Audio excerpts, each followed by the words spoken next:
ketahuilah, diamlah dan ketahuilah bahwa aku adalah Allah. Kalau kita lagi bimbang dan ragu, masuklah hadirat Allah. Katakan seperti pria tersebut di kitab Injil Perjanjian Baru. Tuhan, aku percaya, ampuni aku yang kurang percaya. Atau perkataan Rasul dan murid-muridnya, Tuhan tambahkan iman. Tambahkan imanku. Tuhan itu gak menuntut kita itu imannya perfect atau sempurna. Tapi kalau kita datangnya mawas diri dan berkata, aku butuh bantuan, tolong aku Tuhan, buka mata hatiku. Tuhan itu lemah lembut dan rendah hati. Dia gak akan marah, dia akan bimbing dirimu.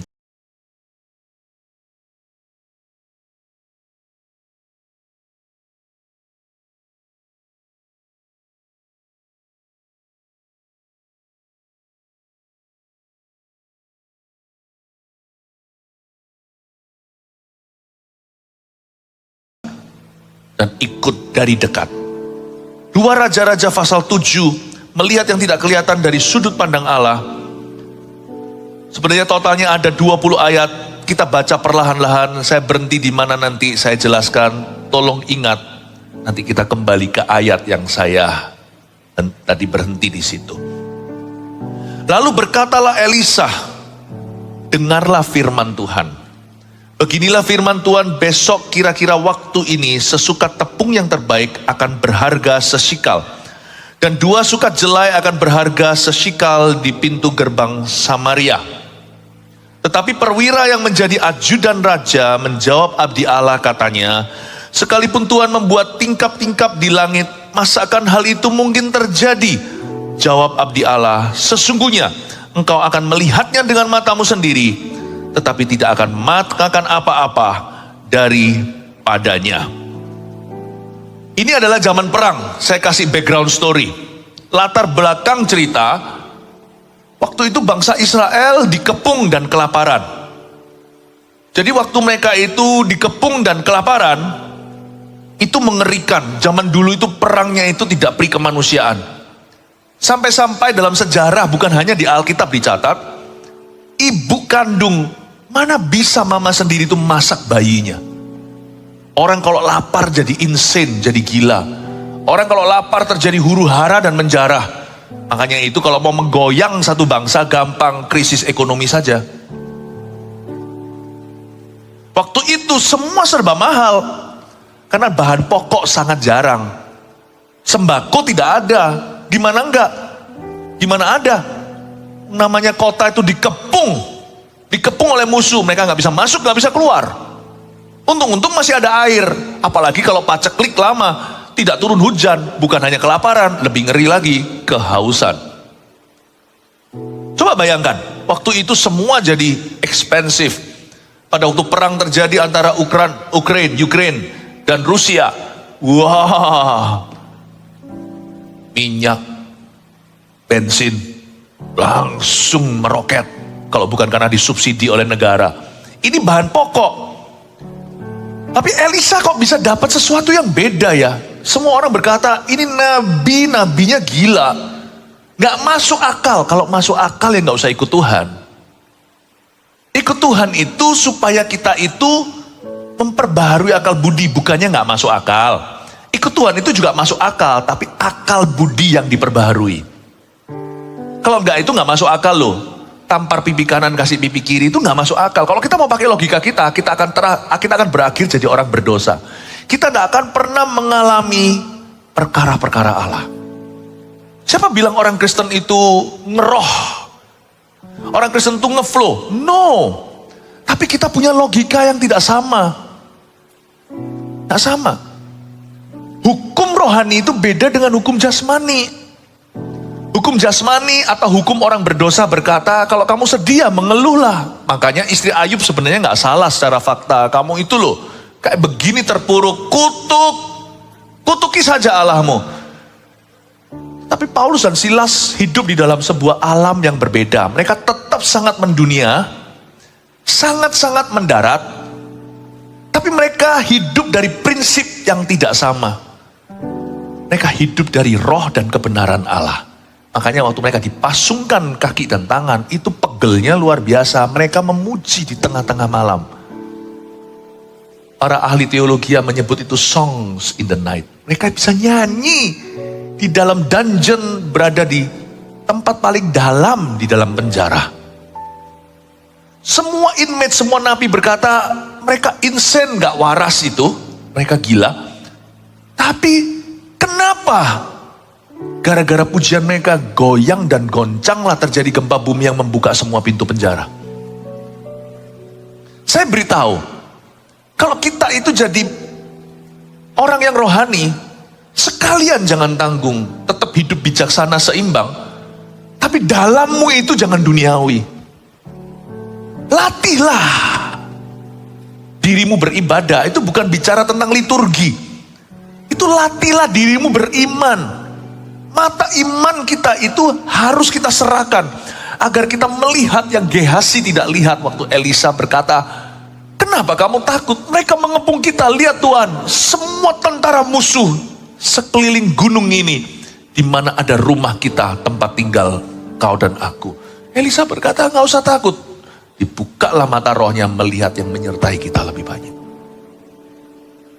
Paulus berkata dalam suratnya, aku tidak menaruh percaya pada apa yang kelihatan, tapi aku menaruh percaya apa yang tidak kelihatan. Ibrani 11 utarakan.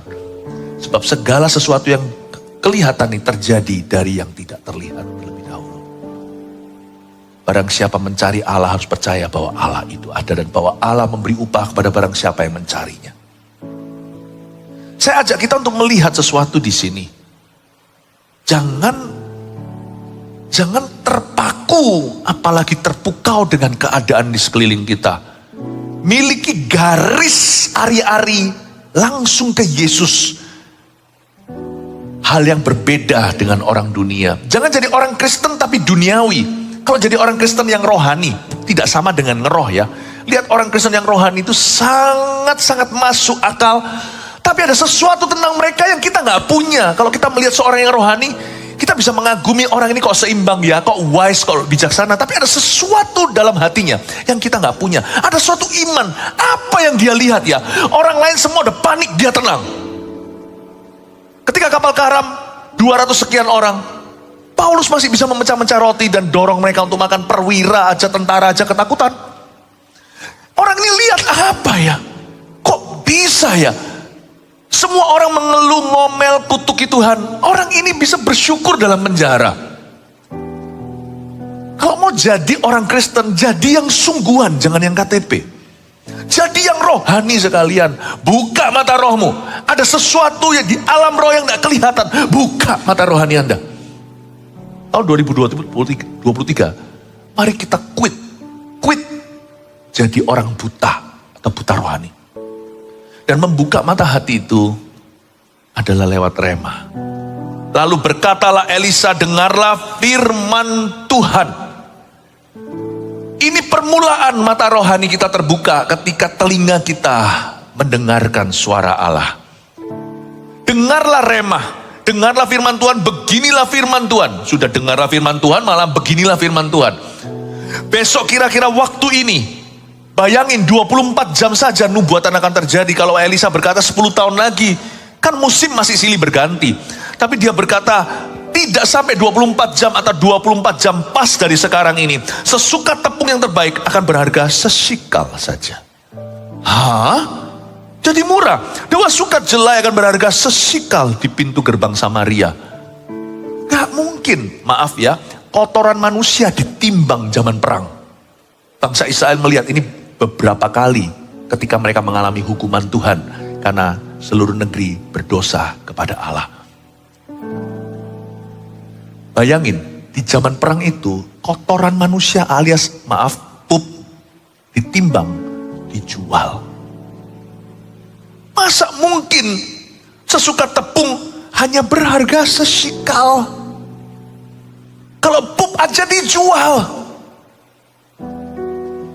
Sukat jelai berharga sesikal di pintu gerbang Samaria. Waktu itu emas gak laku, percayalah. Emas perak gak ada yang mau. Malah justru gak bisa lari kalau mereka dijarah. Siapa bawa emas malah dibantai sama penjara. Ada waktunya uangmu tidak bisa membeli apa-apa. Wow, kita ngalami itu waktu masa COVID ya kan. Mau punya berapapun oksigen gak bisa bayar.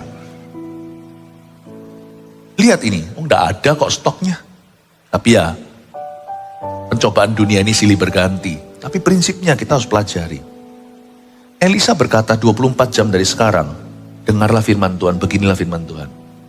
Sesukat tepung yang terbaik hanya berharga sesikal. 2 sukat jelai akan berharga sesikal saja di pintu gerbang Samaria. Perwira yang menjadi ajudan raja itu berkata, "Haha," katanya, "sekalipun Tuhan membuat tingkap langit ya, masa sih hal itu akan terjadi?" Gini loh, kalau ragu itu jangan bawa-bawa nama Tuhan. Saya punya satu antidot atau saya punya satu solusi untuk hati yang suka bimbang. Jangan banyak bicara. Sebab kalau kita bicara, kata Paulus, aku berkata-kata sebab aku percaya. I believe, therefore I speak, bahasa Inggrisnya.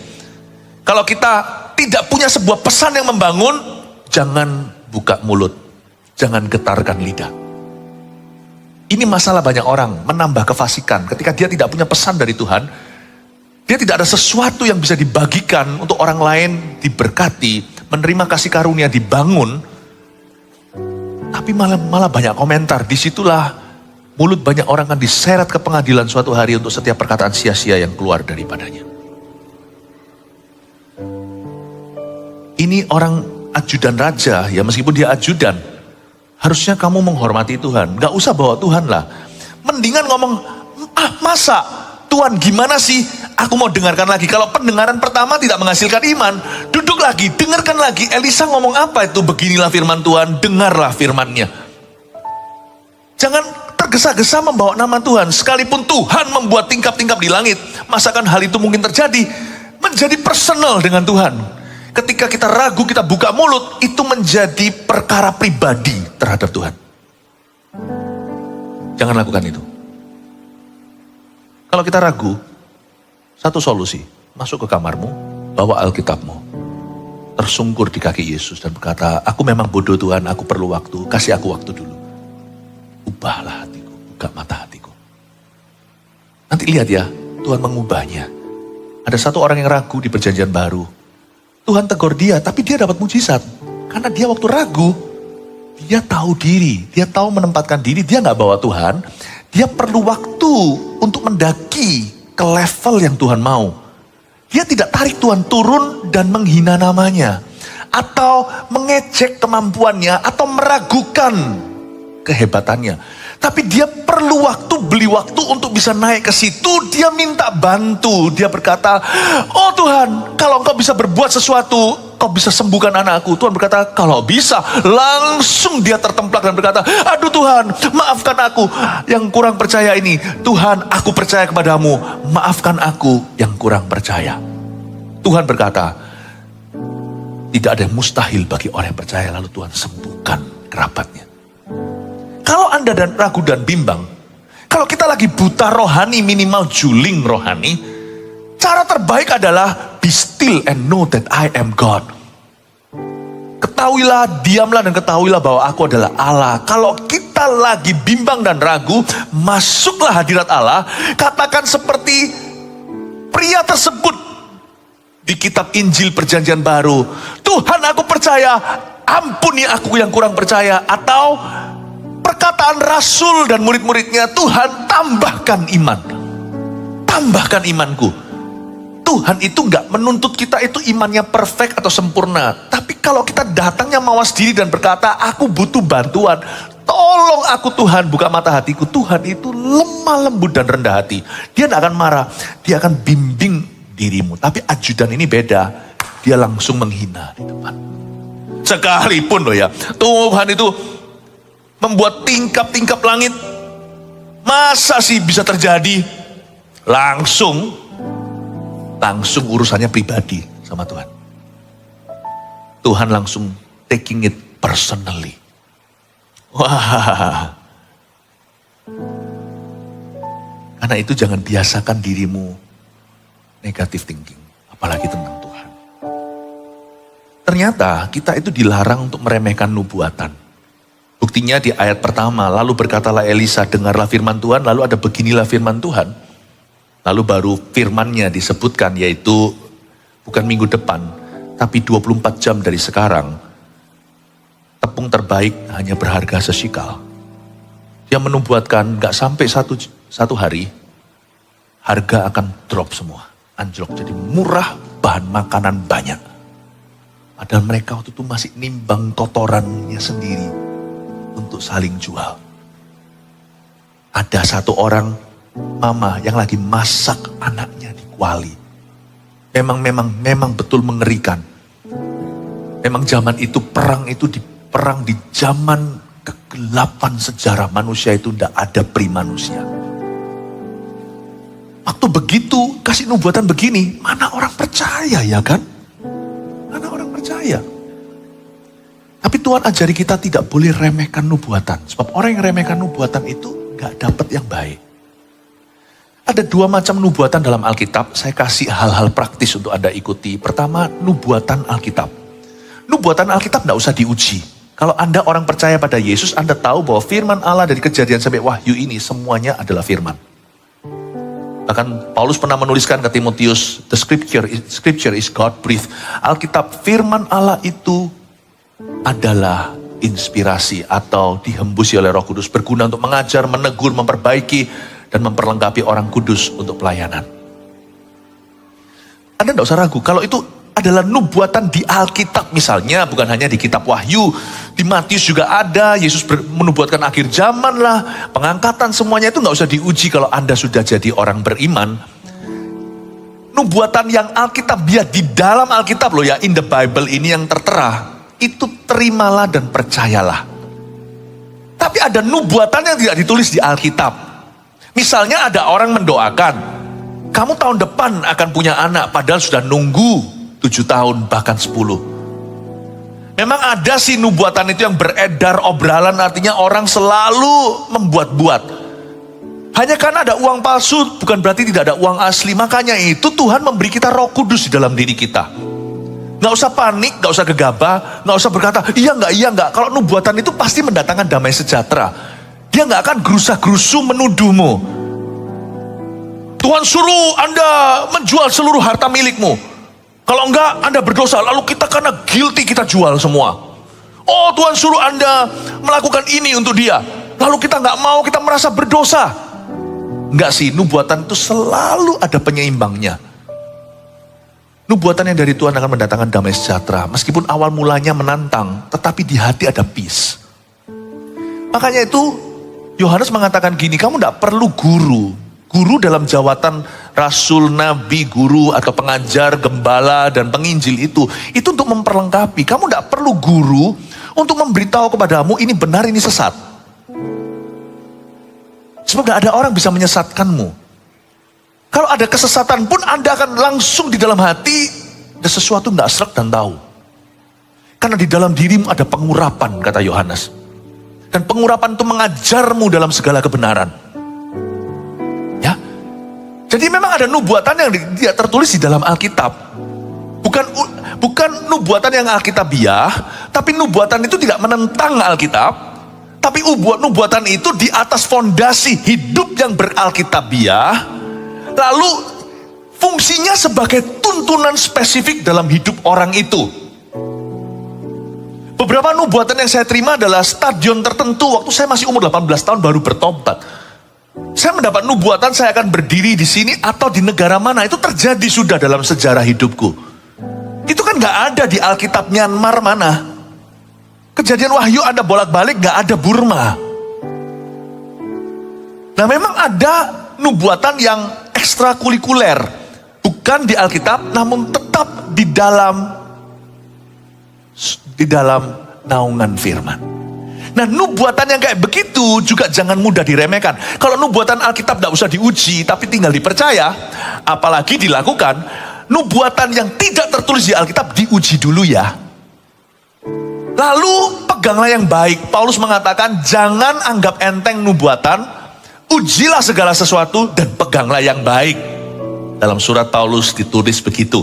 Jadi nubuatan yang tidak langsung tertera di Alkitab atau tidak terprintkan di Bible ini, Anda uji dulu beberapa pertanyaan sebagai berikut. Apakah nubuatan ini untuk saya?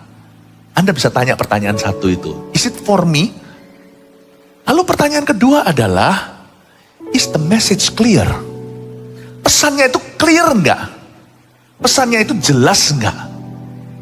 Kadang-kadang nubuatan bisa-bisa juga kecampur dengan karunia yang namanya karunia berkata-kata dengan pengetahuan. Loh, kok tahu orang ini waktu nubuatkan ke saya? Kalau saya dinubuatkan oleh seseorang, lalu saya lihat orang ini nggak beres. Dia seperti Balaam. Bileam itu kan punya karunia, tapi dia itu mata duitan. Ujung-ujungnya dia minta sesuatu, ujung-ujungnya wanita. Saya akan tolak semua nubuatannya sekalipun pas. Paham maksud saya? Karena pohon dikenal dari buahnya. Kalau buahnya nggak benar, source-nya nggak baik. Peduli amat produknya, saya akan curiga. Jikalau sekarang masuk di koran, pabrik tertentu itu pakai bahan-bahan terlarang. Semua produknya saya akan ban, saya akan blacklist dari rumah saya. Jangan beli brand itu. Jangan terpukau dengan nubuatannya. Uji dulu source atau sumbernya. Kalau itu bukan anak Tuhan, percaya Yesus satu jalan aja kagak. Percaya Yesus satu-satunya jalan keselamatan aja tidak. Tapi kok bisa sakti ya? Wah begini, gak usah digembar-gemborkan, ceritakan teman-teman. Tadi ada orang datang, dia bilang begini. Kalau orang itu sungguh-sungguh bernubuat karena Yesus, orang itu pasti sudah percaya Yesus. It's a wrong spirit. Ada perbedaan antara nubuat dan ramal. Tapi ada, kadang-kadang kalau source-nya sudah oke, ya, sumbernya sudah oke. Lalu tiba-tiba pesannya itu dicampur bukan hanya karunia nubuatan, salah satu dari 9 karunia demonstrasi di Korintus itu. Tapi juga kecampur dengan the gift of speaking with knowledge, karunia berkata dengan pengetahuan. Anda kan kaget, loh kok tahu? Saya barusan tadi diberitahu sama satu orang, katanya pas kemarin di saat teduh, saya bilang tremor sekian, dan begini kondisinya orangnya, sampai kepada masa sebelum menikah, kekerasan dalam rumah tangga, keluarga sebelumnya, itu semua terceritakan. Saya jelaskan, saya sendiri lupa kok setelah itu. Oh iya, saya pernah ngomong begitu. Semua pas sampai GERD-nya semuanya. Orang kalau bisa kebetulan itu cuma sekali. Kalau kebetulan itu 5, 6, 7 semuanya sekaligus dalam satu profesi. Saya rasa ada Roh Kudus mungkin di sana. Saya sendiri lupa kok. Oh iya, semua pas. Tadi ketemu hanya mau say thank you. Saya bersyukur. Dan saya bersyukur saya melupakan yang gitu supaya jangan mencuri kemuliaan. Kadang-kadang bisa bercampur baur dengan the words of knowledge. Kenapa Tuhan memberikan karunia berkata dengan pengetahuan? Karena supaya untuk meyakinkan orang itu bahwa Tuhan tahu apa yang dia gumulkan. Lalu nubuatan itu sifatnya lebih menguatkan. Bahkan nubuatan juga bisa bukan hanya foretelling atau memprediksikan. Banyak orang mengira nubuat itu prediksi. Seperti weather forecast. 10 hari kemudian nanti itu ada hujan, temperaturnya berapa Celcius. Bisa juga forecasting atau foretelling atau bisa juga memprediksikan. Tapi kadang-kadang nubuatan juga hanya foretelling. Aneh saya itu. Pernah sekali saya itu lagi sedang mau jauh sama Tuhan, rasanya itu sudah hambar. Ada satu teman saya waktu itu. Ini teman juga baru aja baby rohani, bayi rohani. Datang ke saya dan berkata, Philip, dia bilang, saya cuma tergerak aja ngomong sama kamu how much he loves you. Gak ada prediksi, gak ada ramalan. Aduh saya batal deh, gak mau ninggalkan Tuhan. Kadang-kadang Tuhan memberikan peneguhan. Kenapa sih saya cerita semuanya ini, apa hubungannya sama keuangan? Oh gak mau ya tahun 2023. Waktu kita berdoa pasti ada tuntunan. Saya tidak mau Anda disesatkan dengan yang sumbernya salah. Tapi saya juga gak mau, saya juga gak pingin sebagai gembalamu melihat jemaat kita itu kaku. Loh kita itu cinta Alkitab. Don't get me wrong, I love the Bible so much. Tapi nanti lihat ya dalam praktek bisnis atau karir usaha Anda. Waktu Anda kerja di perusahaan mana. Nanti Tuhan itu akan memberikan tuntunan dari waktu ke waktu itu bukan simsalabim. Cilubah. Waktu saya kecil kan ada cilubah. Seperti pikebu muncul. Tuhan dari waktu ke waktu itu memunculkan hadirat yang beda. Lalu berbicara sesuatu yang spesifik. Meskipun tidak di dalam Alkitab. Dengarlah firman Tuhan, beginilah firmannya. Nanti akan ada muncul itu. Bisa lewat orang tidak terduga. Bisa lewat khotbah. Bisa lewat doa. Bisa lewat kejadian. Nanti Tuhan akan berbicara kepada Anda. Ini tidak menggantikan Alkitab. Ini justru mengingatkan kita akan firman. Amin Bapak Ibu Saudara. Saya merasa nanti tuntunan Tuhan bagi orang-orang yang mau sungguh-sungguh mendalam dengan Tuhan Yesus akan semakin jelas. tuntunan Tuhan akan semakin spesifik dalam kehidupanmu. Yang percaya akan menerima demikian, berikan tepuk tangan untuk Tuhan. Saya masuk hadirat Allah dan mendoakan jemaat. Saya minta sama Tuhan, jadi ini saya buka-bukaan. Saya minta sama Tuhan, Lord, saya tidak bisa Tuhan konseling mereka satu-satu atau memberikan konsultasi. Secara rohani nih, pastor gimana ini, gimana itu. Saya kepingin satu persatu duduk sama saya. Kalau saya duduk sama satu orang sejam, sampai orang terakhir saya sudah tua.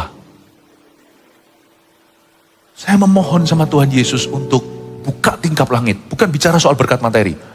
Buka tingkap langit. Speak to your people. Saya mendoakan Anda. Agar supaya Anda mengalami sebuah pengalaman hidup dengan Tuhan. Pengalaman dituntun oleh Roh Kudus. Tapi saya juga punya disclaimer-nya. Saya harus hati-hati menjagai. Karena gembala itu tugas utamanya di samping memberi makan domba adalah menjaga domba-domba itu. Saya harus menjaga Anda. Supaya jangan sampai nanti ada roh palsu yang menyusup. Amin. Semoga ini berguna ya buat Anda ya. Ini kan mau masuk tahun depan. Jadi sebenarnya badan masih di sini. Hati saya itu sudah di 2023 for you. Untuk Anda. Saya berdoa supaya Anda dituntun. Nah sekarang mari kita lihat kejadiannya. Gimana sih? Dari orang jual kotoran mahal. Kotoran aja mahal. Emas gak laku. Sampai sesuka tepung-tepung yang terbaik berharga sesikal. Begini ceritanya. Ayat 3. 4 orang yang sakit kusta ada di depan pintu gerbang. Tuhan itu kalau kerja misterius tak terduga. 4 orang kusta. Katakan 4 orang kusta. Supaya ingat ya, karena ini ayatnya panjang. Berkatalah yang seorang kepada yang lain, mengapakah kita duduk-duduk di sini sampai mati? Kok bisa ya? Ada salah satu mencetuskan ide, Tuhan itu bisa pakai keisengan loh. Ini semua dimulai bukan keisengan lah, kesadaran mungkin ya. Ngapain sih kita duduk di sini sampai mati? Gini kita cuma tunggu mati. Jika kita berkata, baiklah kita masuk ke kota, padahal dalam kota ada kelaparan, kita akan mati di sana. Kalau kita masuk kota, kita bisa dibunuh, kita melanggar hukum Taurat. Apalagi masuk kota gitu, wah ini kayak zaman COVID aja. Orang kalau sembarangan itu kriminalitas. Kalau menyebar-nyebarkan dengan sengaja. Ini orang kusta kalau masuk kota, wong berdiri di depan orang kusta itu harus berapa ratus meter kok. Kalau nggak gitu takut tertular, karena ketularan nggak main-main loh ini. Nggak ada obatnya. Kusta itu kalau sekali kena nggak akan sembuh. Lalu dia berkata, tiba-tiba iseng, tiba-tiba sadar, ngapain ya kita tunggu di sini mati? Tapi kalau kita masuk ke kota, kita malah dibunuh. Dan jika kita tinggal di sini, ayat 4b, kita akan mati juga. Jadi sekarang, marilah kita menyeberang ke perkemahan tentara Aram. Aram mengepung Israel, makanya mereka makan bayinya sendiri. Jika mereka membiarkan kita hiduplah. Udahlah, kita gambling aja. Dan jika mereka mematikan kita, ya sudah lebih baik mati gini daripada copot dulu hidungnya lalu telinga. Daripada kita mati pelan-pelan tapi pasti mendingan matinya sekaligus aja didorlan lebih enak. Ini kan pikiran orang-orang yang tidak godly. Pikiran orang-orang yang tidak saleh. Pikiran orang yang egois. Allah itu bisa memakai burung gagak untuk memberi makan Elia, bukan burung merpati. You know, kalau Tuhan memang ada maunya dalam hidupmu, semua jalan dibuka loh. Sungguhan loh.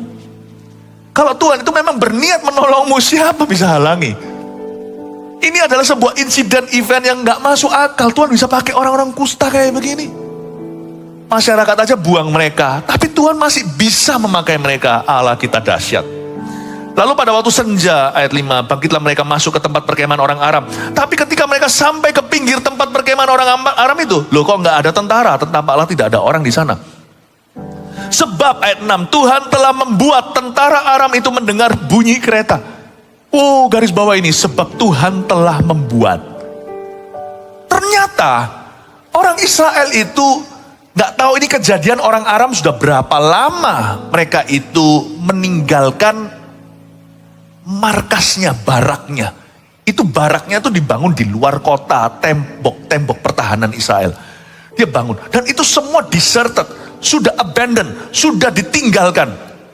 Pertanyaan saya, satu Israel kok cuman Elisa melihat yang gak kelihatan. Karena Elisa juga berada di balik tembok itu. Sama-sama secara jasmani gak lihat apa-apa. Dari segitu banyaknya bangsa pilihan kok cuman satu yang mata rohaninya terang. Andai kata gak ada Elisa kan konyol tuh. Mereka mati kelaparan makan pup sendiri padahal di luar sana sudah ada banyak roti, keju, anggur tertinggal cuma-cuma karena terjadi sebuah kejadian supranatural. Berapa banyak orang mati gigit jari padahal Tuhan sudah bukakan. Tuhan sudah bukakan jarahan musuh. Coba bayangkan, berapa banyak orang hari ini masih hidup dalam kekalahan padahal Tuhan sudah beli kemenangan. Ini aja mata rohaninya tidak tercelikan. Jadi dia nggak tahu bahwa dia sudah free. Berapa banyak sumber daya yang Tuhan sudah sediakan, tapi nggak ada orang yang berani mengklaimnya karena mereka merasa itu nggak ada. Makanya iman itu penting. Makanya iman itu di Roma 5 dikatakan dia adalah jalan masuk kasih karunia. Tanpa iman orang nggak bisa menyenangkan Tuhan. Iman itu tangan yang menerima. Bayangkan kalau nggak karena Elisa, dia hero tenan, dia pahlawan. Semua ini sak raja-rajanya mati semuanya makan kotoran sendiri sampai keracunan. Bayangkan, kalau padahal di luar sana, tinggal ngambil saudara. Gak ada yang tahu. Gak ada nabi yang melihat. Firman Tuhan itu seperti nabi bersabda, saya khotbah begini itu, supaya ada orang yang tercelikkan untuk kehidupannya. Gitu ya Pastor Philip. Berarti aku bisa menang dong. Bisa. Aku bisa keluar dong dari masalahku. Bisa. Saya nggak ngomong ini sebagai prosperity atau kemakmuran. Saya ngomong ini sebagai firman. Ini bukan bicara soal materi, keuangan semata-mata. Saya bicara tentang pertolongan Tuhan. He will help you. Bahkan mungkin He has helped you. Only you don't realize it. Dia sudah menolongmu. Dibutuhkan iman untuk berkata ya dan amin. Ya Tuhan, aku menerima dari Engkau. Nanti lihat perubahannya. Sebab Tuhan telah membuat tentara Aram itu mendengar bunyi kereta, bunyi kuda, bunyi tentara yang besar. Sehingga berkatalah yang seorang pada yang lain, sesungguhnya Raja Israel telah mengupah raja-raja orang Het dan raja orang Israel melawan kita supaya mereka menyerang kita dan sebagainya lalu. Karena itu bangkitlah mereka melarikan diri pada waktu senja dengan meninggalkan kemah dan kuda keledai mereka serta tempat perkemahan itu. Dengan begitu saja mereka melarikan diri, menyelamatkan nyawanya. Jadi hengkang kaki. Gak tahu berapa ratus ribu tentara itu kan semua perbekalannya di sana. Lari semuanya. Orang Israel masih hidup dalam stres. Banyak orang masih hidup dalam stres, depresi. Padahal kalau mata rohani dibuka, aku gak ada alasan untuk depresi. Mereka di dalam kota itu menangis meratapi. Bahkan masak bayi harus ada tangan yang berkata, hentikan ibu, jangan masak bayimu. Kenapa? Di luar banyak roti free. Saya tidak ngomong roti free itu tidak usah kerja lalu tinggal makan. Bukan. Bekerjalah tapi jangan hanya bekerja. Bekerjalah dengan iman di hatimu. Ibadah ke-1 tadi saya sampaikan yang diberkati Tuhan itu bukan hanya air mata doa. Tapi air keringat kerja. Tapi jangan hanya doa melulu. Kalau doa nggak kerja nggak usah makan kata Tesalonika. Tapi jangan kerja melulu nggak beriman. Nanti kita tidak alami perkara adikodrati. Nggak mengalami the supernatural. Meninggalkan salah satu itu salah. Doa melulu. Tidak usah minta berkat. Ong tidak mau berusaha. Salah satu khotbah saya di ibadah-ibadah berikutnya, saya malah sampaikan bahwa dengan berusaha, tidak menyerah, terus melayani itu kita masuk ke momentum Tuhan. Kita tidak pernah keluar. Sebab tidak ada blessing dalam menyerah. Ya kan? Tapi ada banyak orang sebaliknya nih. Ini saya sebut sebagai Kristen yang karnal, Kristen yang kedagingan. Kristen tapi tanggung gitu loh. Kristen tapi gak percaya mujizat Allah. Loh, saya gak berkata mujizat itu murahan. Oh mujizat-mujizat gak usah kerja, enggak loh. Roh dan kebenaran itu harus seimbang. Tapi juga jangan sampai jadi orang yang kedegilan. Kerja. Emangnya, nah Kristen padahal. Emangnya kalau kita doa, kita bisa makan. Emangnya kalau kita doa, kita bisa keluar dari hutang. Jangan menambah kefasikan. Kalau Anda ragu, diam. Rendah hati di hadapan Tuhan. Aku kerja. Waktu kerja, gak usah mikir doa. Tapi waktu doa jangan mikirkan kerjamu, jangan agungkan kerjamu. Kau harus bisa berkata, kita harus bisa berkata, bukan gagah perkasaku. Bukan karena keringatku, karena engkau memberkati aku. Menaburlah Ishak. Dan tahun itu dia menuai 100 kali lipat. Tugas kita hanya menabur. Tapi Ishak juga percaya apa yang dia tabur itu akan direstui Tuhan. Nabur 100 kali gandanya itu bukan usahanya, itu kasih karunia. Kalau Anda berdoa, Janganlah elukan kerjamu.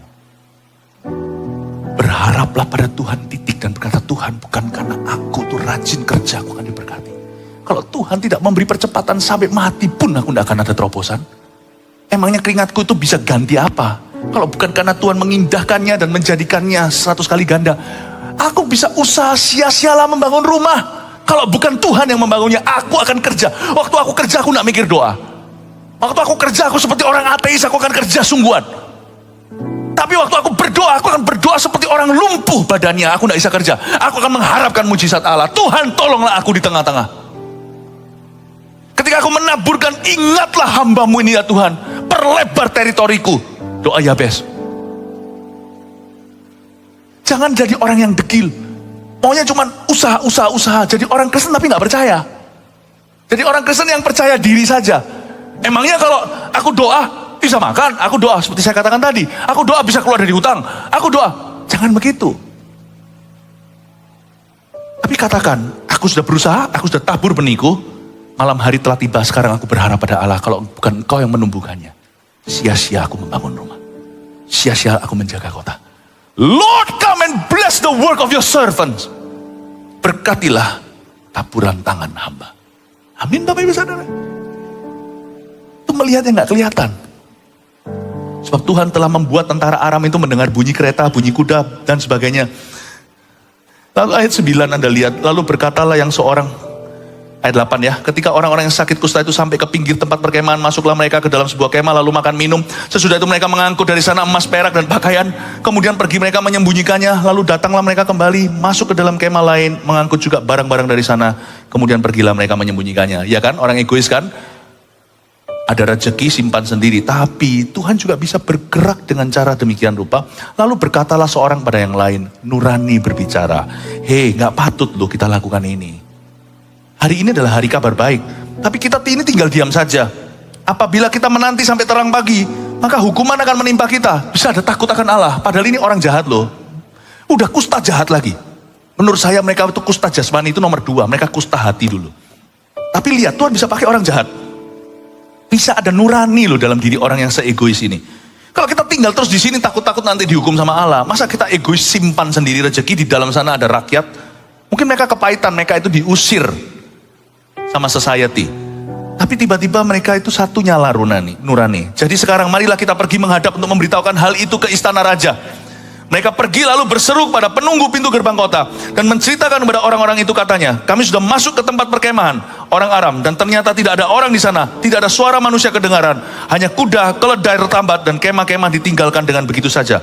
Para penunggu pintu gerbang menyerukan dan memberitahukan hal itu ke istana raja. Coba lihat rajanya ngomong apa.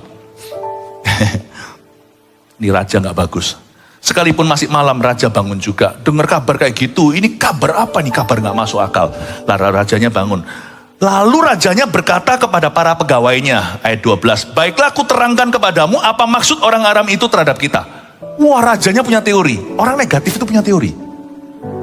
Dia punya teori gini ya, mereka tuh tahu bahwa kita ini menderita kelaparan. Sebab itu mereka keluar ke dari tempat perkemahan untuk menyembunyikan diri di padang sambil berpikir, apabila orang Israel keluar dari dalam kota, kita akan nangkap mereka hidup-hidup, kemudian kita masuk dalam kota. Jangan percaya, it's an ambush. Ini adalah jebakan. Ini raja bangun tidur malam-malam, dikasih kabar baik pun kabar buruk jadinya. Orang kalau negatif itu dikasih mutiara pun dia akan menyerang yang memberinya. Hanya ada pepatah berkata di firman, jangan berikan mutiara ke mulut babi. Gak boleh kita punya the spirit of porky pig. Kita ini domba, bukan spirit babi. Ini raja ya, coba ya. Orang ini untuk percaya susah sekali, tapi untuk negatif itu banyak teori. Luar biasa loh. Padahal Tuhan tuh bilang, tuh percaya itu lebih gampang. Negatif itu lebih susah untuk diteorikan.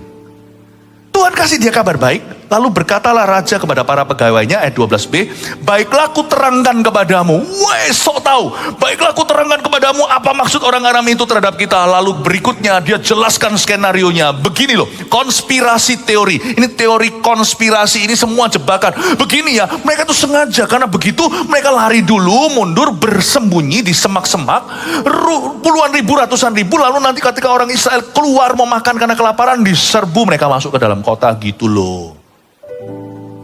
Jadi ternyata negatif itu juga iman. Anda tahu nggak?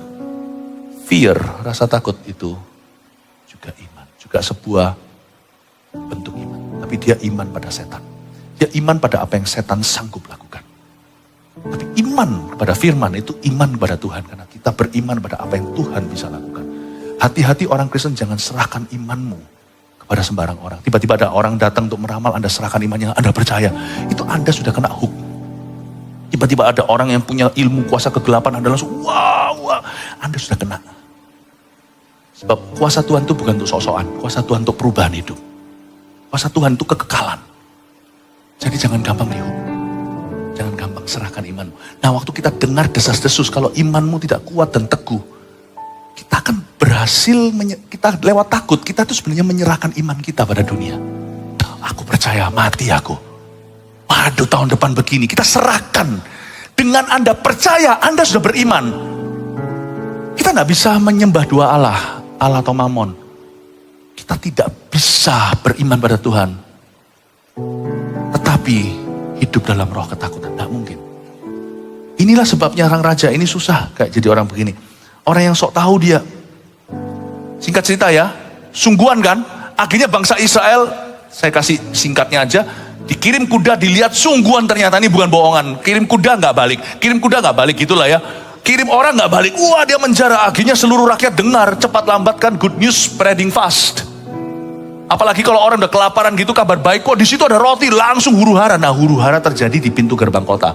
Semua orang jadi lari semuanya, sedih sekali. Berapa waktu yang lalu seperti Itaewon itu. Orang-orang itu namanya stampede dalam bahasa Inggrisnya, atau saling menginjak-injak. Ketika satu jatuh semuanya injak. Itu mereka menginjak-injak karena panik. Kalau ini menginjak-injak karena lapar. Di situ ada makanan. Larilah semua ke pintu gerbang kota. Tahu nggak siapa yang mati keinjak? Ayo, ajudan raja. Yang ditugaskan untuk buka gerbang. Waktu gerbang baru dibuka, tuh gerbang sudah digoyang-goyang sama rakyat. Waktu dibuka dia kesenggol. Sekuat-kuat dia, pasukan khusus. Ini puluhan ribu orang lagi lari lewat gerbang yang sempit.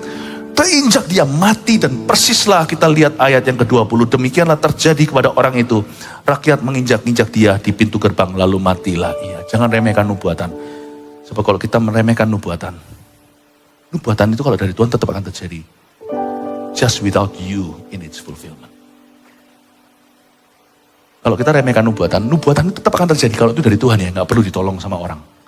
Nubuatan itu akan terjadi tanpa kita di dalam penggenapannya. Tetap akan terjadi. Tapi kita tidak masuk dalam bagian yang mengalami. 3 poin sederhana. Semoga ini akan menuntun Anda dalam tugas Anda sehari-hari di tahun 2023. Melihat yang tidak kelihatan dari sudut pandang Allah. Nomor 1, jangan remehkan nubuatan, tapi ujilah dan peganglah yang baik. Sebab nubuatan itu adalah jendela iman kita. Kadang-kadang Tuhan memberikan kepada kita bocoran-bocoran. Istilahnya Tuhan tuh ngefur anak-anaknya karena dia tahu kita ini dari debu dan tanah, Mazmur 103. Kita ini disuruh, percaya saja sama Alkitab. Saya percaya sama Alkitab, tapi saya tahu saya ini gak sempurna. Makanya dari waktu ke waktu Tuhan tuh masih ciluk bah sama saya. Halo, aku di sini. Lihat anakmu, lihat anak. Kalau Anda punya anak bayi ya kan, umur sekian, dia sudah bisa mengenali orang, digendong orang gak mau ya kan, apalagi kalau anaknya gak kenaan. Coba lihat ya. Setelah anaknya itu mungkin masih ada di krib atau di ranjang bayinya, dia berdiri masih baru, masih umur berapa bulan, 7 bulan atau berapa.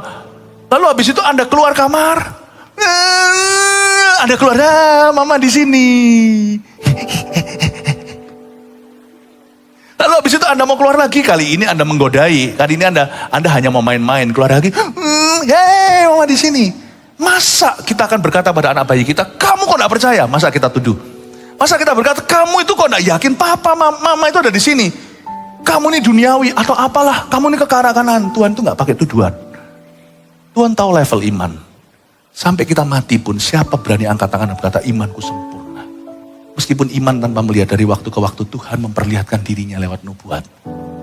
Si lupa katanya, aku masih di sini baby. Ada orang anti nubuat, gak apa-apa sih. Mungkin mereka sempurna imannya.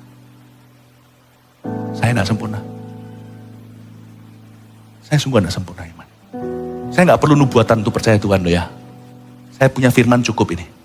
Tapi Tuhan tahu dari sisinya Tuhan itu tahu aku ini debu tanah. Kalau orang-orang itu adalah orang-orang liga yang khusus, mereka itu wah, imannya gimana ya, sudahlah biar mereka mengkritik orang yang percaya nubuatan. Gak apa-apa. Jangan digubris. Nanti kita yang terima nubuatan bukan mereka. Paham maksud saya? Biar orang mau ngomong apa mencibir, kita yang ngalami Tuhan. Amin Bapak Ibu Saudara. Tapi saya kasih disclaimer-nya tadi, hati-hati. Harus diuji dan pegang yang baik. Amin. Ingat tadi ujinya, is it for me? Is it clear? Apakah jelas? Lalu satu lagi saya tambahkan. Is it for now? Apakah ini untuk sekarang? Nah itu salah satunya. Ini untuk aku enggak? Pesannya jelas enggak? Ini waktunya sekarang atau untuk kemudian hari? Atau disimpan aja seperti Maria menyimpan firman yang dia enggak ngerti di dalam hati? Karena dia dapat nubuatan kan. Anak ini nanti akan menusuk jiwamu. Apa itu? Nanti dia baru tahu tuh Yesus disalibkan. Ternyata sekalipun ini anak Allah dari kandungan yang dihinggapi Roh Kudus, tapi gimana pun juga yang melahirkan surrogation, itu ya artinya yang pinjam kandungan itu tetap punya batin kan sama anak itu, punya hubungan batin. Itu menusuk ke jiwanya. Dia ngertinya nanti. Is it for me? Is it for now? Apakah ini untuk saya? Apakah ini untuk sekarang?